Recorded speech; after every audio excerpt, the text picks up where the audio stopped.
Saving your first $10,000 doesn't make you rich, but it permanently changes the way you think about money. Because once you finally see that number sitting there, the question isn't, can I save anymore? It becomes, now what? My name is Thomas, and this is why your first $10,000 changes everything. Not because of what it buys you, not because of what it earns you, but because of what it does to your mindset. Up until this point, money usually feels like something that passes through your hands.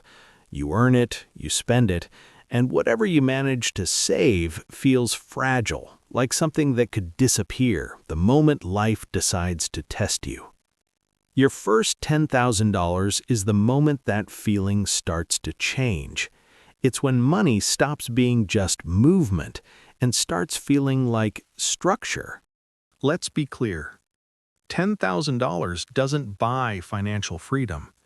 It doesn't generate life-changing passive income, and it definitely doesn't mean you've made it. This number doesn't remove uncertainty from your life. It doesn't protect you from unexpected expenses, changing circumstances, or difficult periods. It doesn't suddenly make decisions easy or stress disappear. In the broader picture of what money is often asked to handle, housing, health, family, long-term responsibilities, $10,000 is still limited.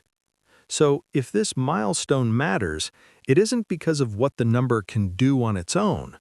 But something important happens when you reach this number. The rules change. Not the external rules, not the economic environment, not the conditions around you. The internal rules. Before $10,000, money tends to feel abstract. It comes in, it goes out, and most of your attention is spent reacting to what's happening right now. Bills arrive, and you respond. Expenses show up, and you adjust. Any unexpected cost feels disruptive, not because it's surprising, but because there's no space between you and the impact. At this stage, money often feels temporary. Numbers appear on a screen, but they don't feel anchored. They feel like something passing through rather than something you're actively holding. Saving, when it happens, can feel fragile.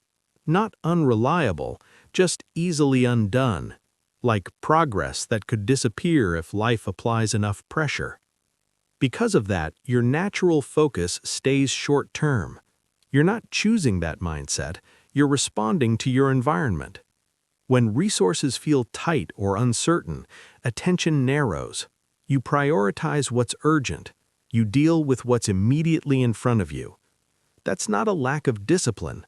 It's a normal response to instability. After $10,000, money becomes something you can actually control. Not control in the sense of certainty or dominance, control in the sense of distance.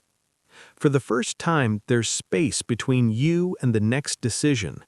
Space between income and expense. Space between an impulse and an outcome. Money doesn't stop moving, but it stops feeling slippery. You can let it sit without feeling the need to constantly monitor it. You can observe changes without immediately reacting to them. You can make a decision and see its effect over time. This is where the abstraction begins to fade. Instead of money feeling like a blur of movement, it starts to feel measurable. You begin to notice timing. You understand how long it takes to rebuild after spending. You recognize patterns that weren't visible before. Nothing about this moment is dramatic. There's no sudden sense of confidence or relief, just a quiet shift in perception. Money starts behaving in a way that feels consistent. When you repeat certain actions, similar outcomes follow. Not perfectly, but predictably enough to notice. Before this point, saving often feels theoretical.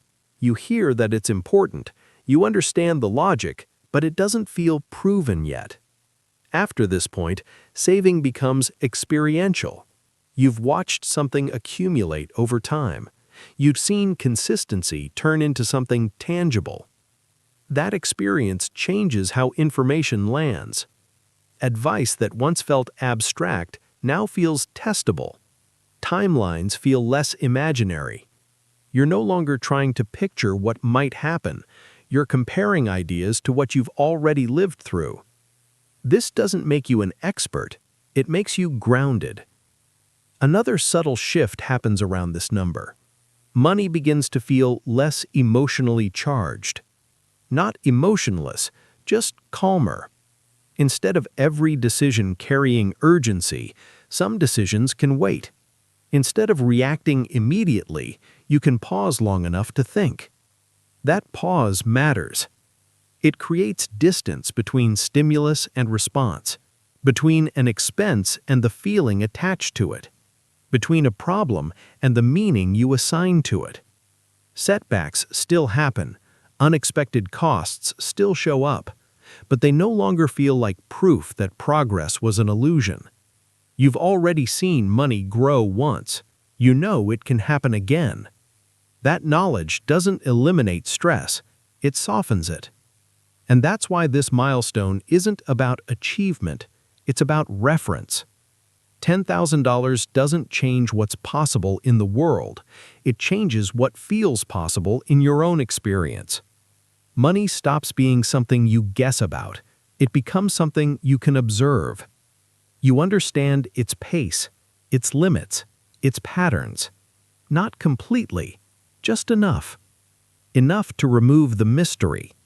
And when money stops feeling mysterious, it stops controlling the emotional tone of every decision. That's the real shift happening here. Not growth, not freedom, not security, but clarity. Clarity about how money actually behaves when you interact with it consistently over time. And once that clarity exists, the conversation naturally moves inward. Because the next change isn't about the number anymore. It's about how that number changes the way money feels. That's where the real shift begins. Money stops feeling abstract. This is one of those changes that doesn't announce itself. There's no moment where you suddenly feel better with money. No dramatic realization. Just a quiet shift in how numbers register in your mind.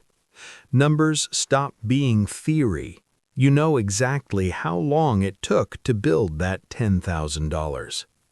That knowledge anchors every number to real effort. Money is no longer just something that appears and disappears on a screen. It carries memory. It carries time.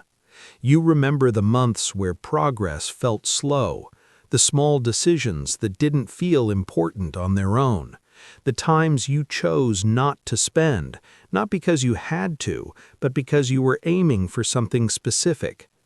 Because of that, money starts to feel earned in a deeper way. Not morally earned, practically earned. Before this point, it's easy to think of money as interchangeable. $1 feels much like the next. Spending doesn't feel connected to saving because saving itself still feels uncertain. But once you've built that first meaningful amount, the connection becomes clear. You can see how long accumulation actually takes. You understand the pace at which money grows when it's left alone. You've experienced the difference between intention and outcome. And that changes how decisions feel in your body, not just in your head. So every spending decision suddenly has weight, not pressure, not guilt, just weight. You're no longer reacting to prices in isolation. You're reacting to what those prices represent. This doesn't mean you stop spending. It doesn't mean you become overly cautious or restrictive. It means spending becomes conscious in a way it wasn't before. There's a pause where there didn't used to be one. A moment where your mind quietly checks in and asks, "How long did this take to build?" That question isn't meant to stop you. It's meant to orient you. This is a psychological shift, not a financial strategy. Your behavior hasn't changed yet. Your awareness has. Before this milestone, money often feels like something that resets every month. A new paycheck arrives. A new cycle begins. Last month fades quickly. After this milestone, continuity appears. You stop seeing money as isolated moments and start seeing it as a longer line. That line gives context, and context changes perception. Here's a simple everyday example. Imagine standing in line for a coffee or a small purchase you've made many times before.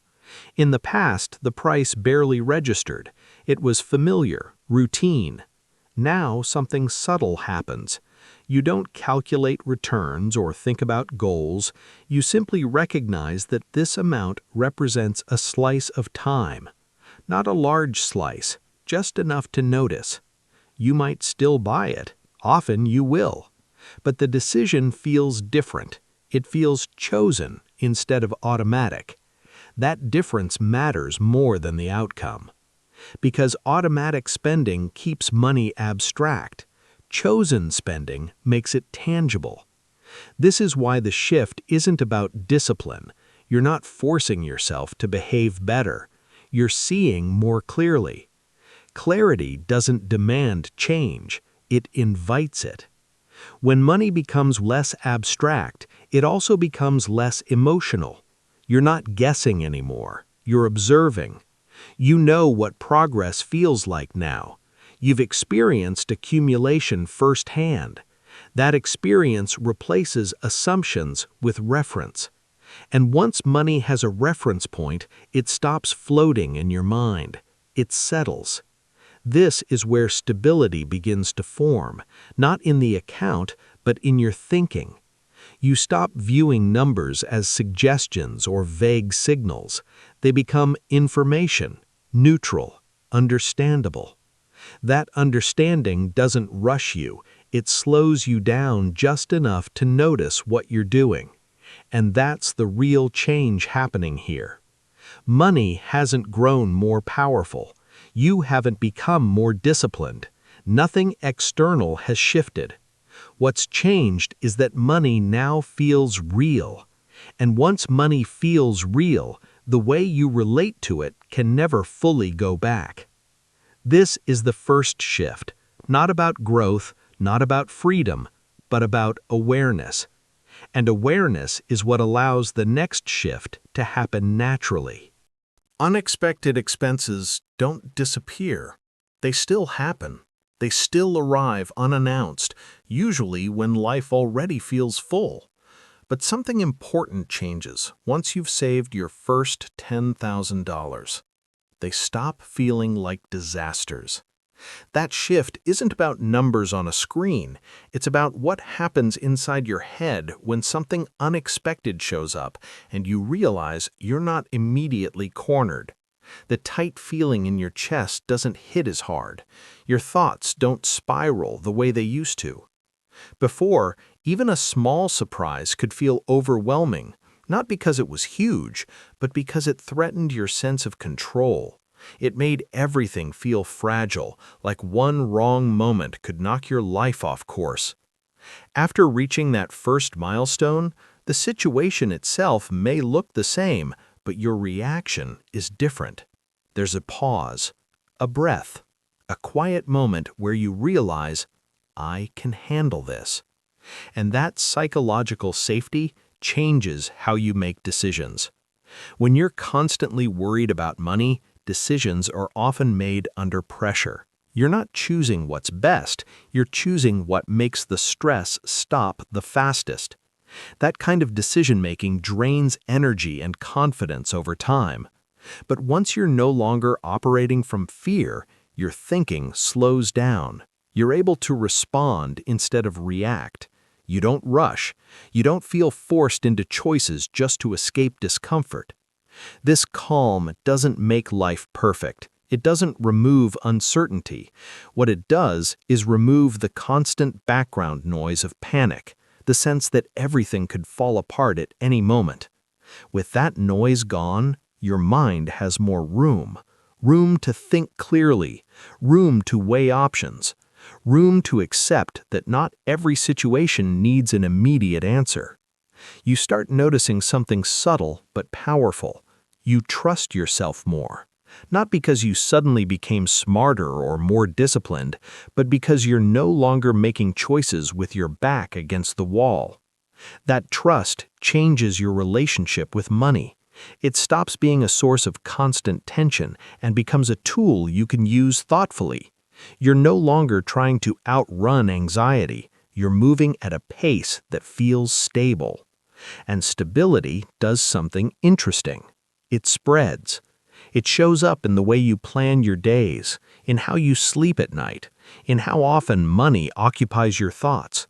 You don't think about it less because you don't care. You think about it less because it no longer feels urgent all the time. This is why people often say the first $10,000 feels different from every dollar after. Not because it's enough to change your lifestyle, but because it changes your emotional baseline. You go from constantly bracing for impact to quietly knowing you have a buffer, and that buffer creates mental space. That space allows you to make decisions that align with your long-term thinking instead of short-term relief. It allows patience. It allows perspective. And over time, that psychological safety becomes more valuable than the money itself. Because money can come and go, but the calm that comes from knowing you're not one step away from chaos changes how you move through life. It's not about never feeling stress again. It's about stress no longer running the show. That's the shift. This is the part most people miss. When people talk about money milestones, they often focus on what money can buy: more comfort, more freedom on the surface, more visible signs of progress. But that's not what actually changes first, and it's not what matters most at this stage. Options aren't about buying things. They're about being able to say no to bad jobs, to rushed decisions, to pressure. Before this point, most choices don't really feel like choices. They feel like responses. You take what's available because waiting feels risky. You say yes because saying no feels expensive. Time feels tight, and so does money, and that combination quietly pushes you forward even when something doesn't feel right. After you've built that first meaningful amount, something shifts internally.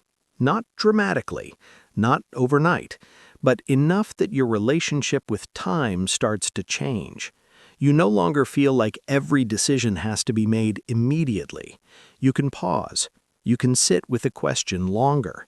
You can let an option exist without grabbing it right away. That pause is the option. It doesn't mean you suddenly become confident or fearless. Doubt still shows up. Uncertainty doesn't disappear, but the urgency softens. The sense that this is your only chance loses some of its grip, and that alone changes how you see what's in front of you. Options show up as patience. You don't feel forced to accept the first answer. You don't feel cornered into choosing the fastest path just because it's there. You can afford, mentally, to wait for clarity instead of rushing toward relief. This is especially noticeable in work decisions. Before, a job offer might feel like a lifeline, even if it doesn't fit, even if it asks for more than it gives. The fear isn't always about the job itself. It's what happens if you say no, the gap, the uncertainty, the time in between. With options, that fear doesn't vanish, but it becomes manageable. You're no longer deciding from a place of panic. You're deciding from a place of comparison. You can weigh one situation against another instead of weighing everything against zero. The same thing happens with everyday pressure, deadlines, expectations, other people's urgency. When money is tight, other people's stress has a way of becoming your stress. Their rush becomes your rush. Their timeline becomes your timeline. Options loosen that connection. You can say, not right now. You can say, "I need time to think." You can say, "This doesn't work for me," without immediately feeling like you've put yourself in danger. That ability to say no doesn't come from confidence alone. It comes from knowing that a single decision won't break you, that one misstep won't undo everything, that you're not standing on the edge every time you choose. And that knowledge changes how pressure feels. Pressure loses its power when it's no longer tied to survival. It becomes information instead of a threat, something you can evaluate, not something that controls you. This doesn't mean you stop caring. It doesn't mean you become detached or passive. It means your reactions slow down. Your decisions become quieter, less performative, less driven by the need to escape discomfort as fast as possible. Options also change how you view mistakes. When resources are limited, mistakes feel permanent. One wrong move feels like it could set you back months, maybe years. That fear pushes people into safe-looking choices that don't actually fit, simply because they seem less risky in the moment. With options, mistakes feel smaller, not harmless, but survivable. You're allowed to learn instead of just endure. You can adjust instead of commit forever. That mental shift encourages honesty with yourself. You're more likely to admit when something isn't working because walking away no longer feels catastrophic.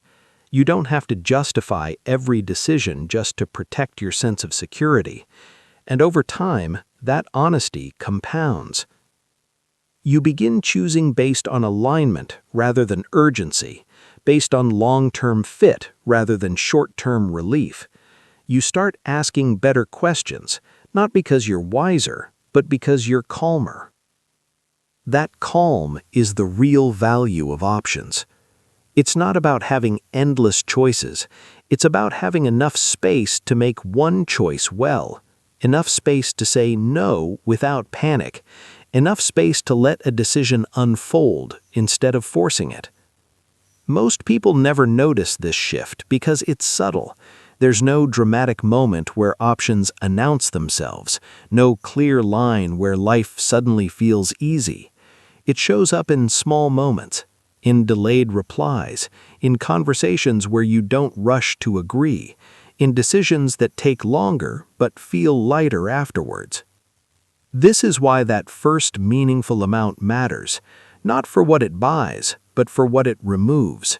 It removes the constant feeling of being cornered. It removes the background noise of urgency that colors every decision. And once that noise fades, even slightly, something becomes clear. Options aren't about control over the world. They're about control over your response to it. And when you realize that, you start to understand that patience itself is a form of progress. Most people don't struggle with saving because they earn too little.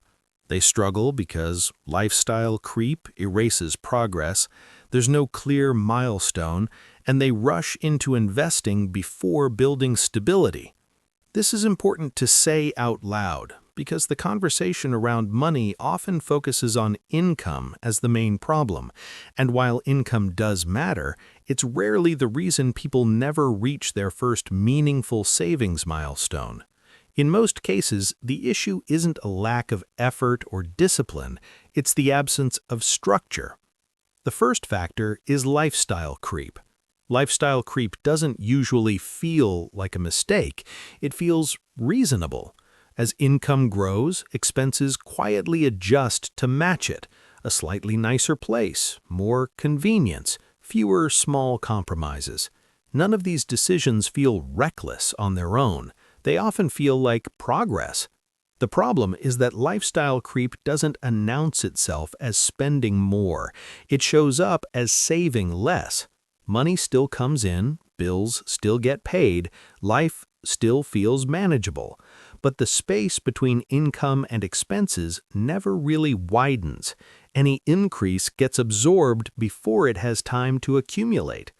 Over time, this makes saving feel frustrating, even discouraging, because effort doesn't seem to translate into visible progress.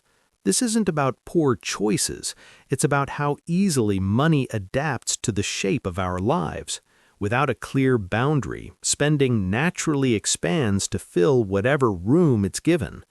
The second reason is the lack of a clear milestone. Many people try to save more without defining what that actually means. Saving becomes a vague intention instead of a concrete target, and vague goals are hard to stay committed to, especially when progress feels slow. Without a specific milestone, it's difficult to know whether you're moving forward or just treading water. Small wins go unnoticed, momentum never builds, and because there's no finish line in sight, motivation has nothing to anchor itself to. A clear milestone doesn't create pressure, it creates direction. When people don't have that direction, saving often feels endless. There's always another expense, always another reason to dip into what's been set aside. Without a defined point that signals progress, it's easy to feel like saving is something you're constantly starting over, rather than something you're steadily building. This lack of clarity isn't a personal flaw, it's simply how human motivation works. We respond better to defined markers than open-ended intentions. The third reason is rushing into investing before building stability. This usually comes from good intentions. People want to make their money work. They hear about growth, returns, and long-term benefits, and they don't want to feel like they're falling behind. So they skip ahead to the next step before the foundation underneath is solid. When that happens, money becomes fragile again. Instead of feeling steady, finances start to feel exposed. Any fluctuation creates stress, any unexpected expense creates tension, and because there isn't a stable base to fall back on, every decision carries more emotional weight than it should. This isn't about investing being bad or wrong, it's about timing. Without a period of stability first, financial decisions tend to feel reactive. People move money around without feeling grounded. Progress becomes harder to recognize, and confidence doesn't have time to form. As a result, many people cycle between saving and undoing that saving without ever feeling like they've truly crossed a threshold. What all three of these reasons have in common is not behavior, but context. Lifestyle creep thrives when there's no clear boundary. Lack of milestones makes effort feel invisible. Rushing ahead skips the phase where confidence is built. None of these are character issues, they're structural gaps. And that's why so many people work hard, stay responsible, and still feel like they're not moving forward. The system around their money never gives them a chance to feel progress, stability, or control at the same time. This is also why reaching the first major savings milestone feels so different. It quietly solves all three problems at once. It creates a natural boundary that slows lifestyle expansion, it provides a clear reference point that effort can accumulate toward, and it establishes a base that allows future decisions to feel calmer and more intentional. Not because people suddenly become smarter or more disciplined, but because the structure finally supports them. Understanding this reframes the entire conversation. The question stops being, "Why can't people save?" and becomes, "What conditions make saving sustainable?" Once that shift happens, the focus moves away from self-blame and toward design, toward systems that work with human behavior instead of against it. And that understanding sets the stage for the most important change of all, the moment when saving stops feeling like restraint and starts feeling like control. This is where many people feel pressured to move too quickly. They rush. They invest too fast. They spend to celebrate. They show it off. And it's understandable why this happens. Reaching your first $10,000 feels like crossing a line you've been aiming at for a long time. there's relief, there's pride, there's that quiet moment where you realize something you once doubted is now real. After so much effort, it's natural to want to do something with that feeling. That's where the question on the thumbnail starts to matter. Now what? For many people, that question feels uncomfortable. It creates a kind of pressure, even if no one else is applying it. There's a sense that something is supposed to happen next, that this milestone should immediately turn into a visible action, a visible change, or a visible reward. So they rush to give the moment meaning. They move quickly not because they're careless, but because they don't want the feeling to fade. They want the achievement to feel permanent, tangible, obvious. Doing nothing can feel like wasting momentum, even if that momentum has nowhere specific to go yet. That's why rushing often feels productive. It feels decisive. It feels confident. It feels like forward motion. But beneath that urgency is often uncertainty, the kind that comes from not yet trusting the change that just happened. Because the truth is, saving your first $10,000 doesn't instantly transform your life. What it changes is quieter than that. It changes how you see yourself. And identity shifts don't respond well to speed. But the smartest move after your first $10,000 is patience. Not passive waiting, not hesitation, just allowing the moment to exist without immediately turning it into something else. Allowing the meaning of the milestone to settle before trying to extract something from it. That's hard, especially in a world that rewards visible action. We're used to measuring progress by movement, by updates, by results that can be pointed to. Sitting with a number in an account doesn't look like progress, even if it represents months or years of discipline. So patience feels counterintuitive. It feels like standing still when you finally earned the right to move. It feels like holding back when everything around you suggests acceleration.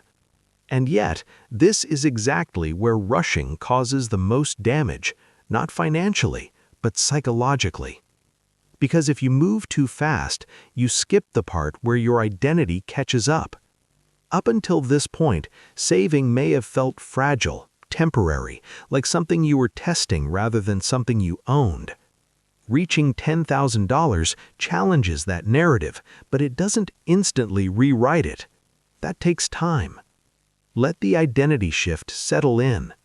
Let yourself get used to the idea that you're someone who can build savings, someone who can follow through over a long period, someone who doesn't need constant proof that progress is happening. This settling period is subtle. There's no announcement, no clear marker that says, now the shift is complete. It shows up in small ways, in how you think before making decisions, in how calm you feel when nothing is happening, in how little you feel the need to explain yourself. When people rush, they often do it to avoid this quiet phase. Silence can feel uncomfortable after achievement. Without noise or action, there's space for doubt to creep in. Questions like, what if this was just luck? Or what if I can't do it again? Moving quickly can feel like a way to outrun those thoughts. But patience does something different. It allows confidence to form without performance. It lets belief grow without needing validation.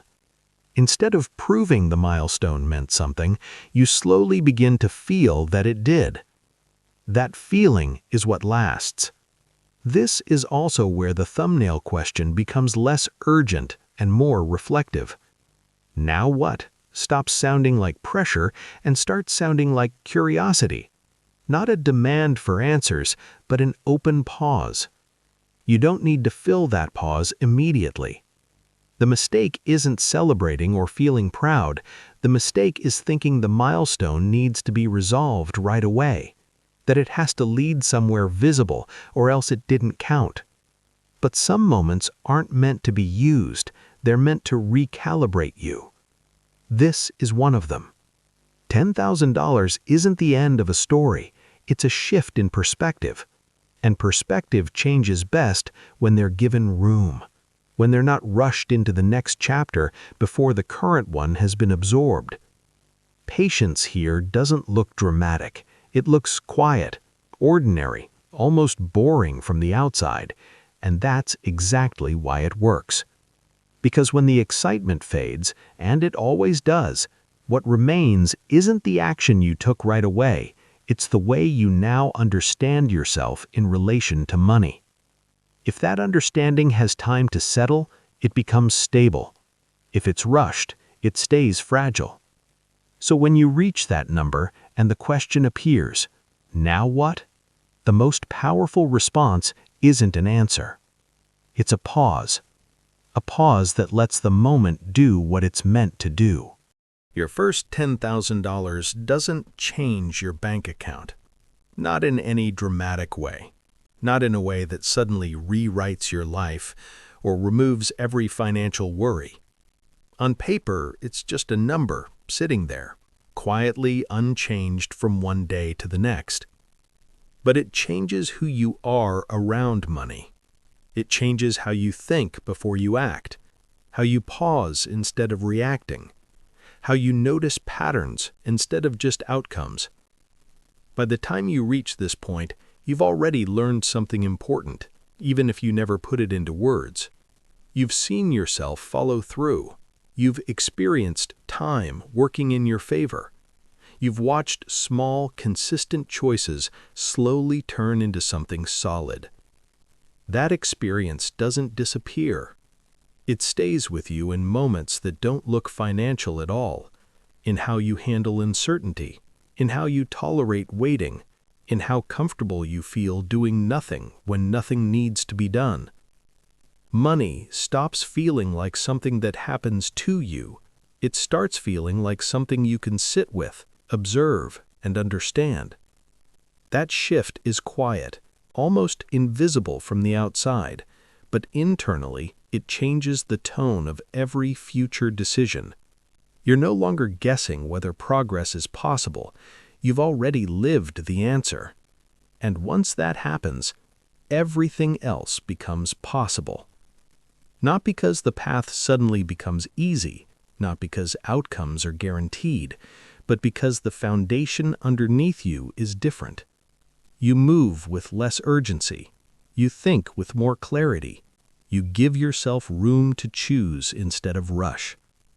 The number itself will matter less over time. It won't always feel significant. In fact, one day it may barely register at all.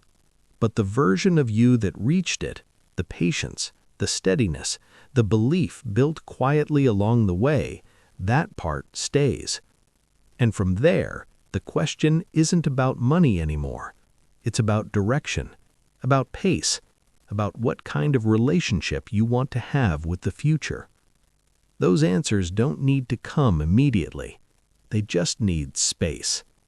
And that's what this milestone really gives you. If this gave you a moment of clarity, you don't need to act on it right away. Some realizations are meant to sit quietly. I'll see you in the next one.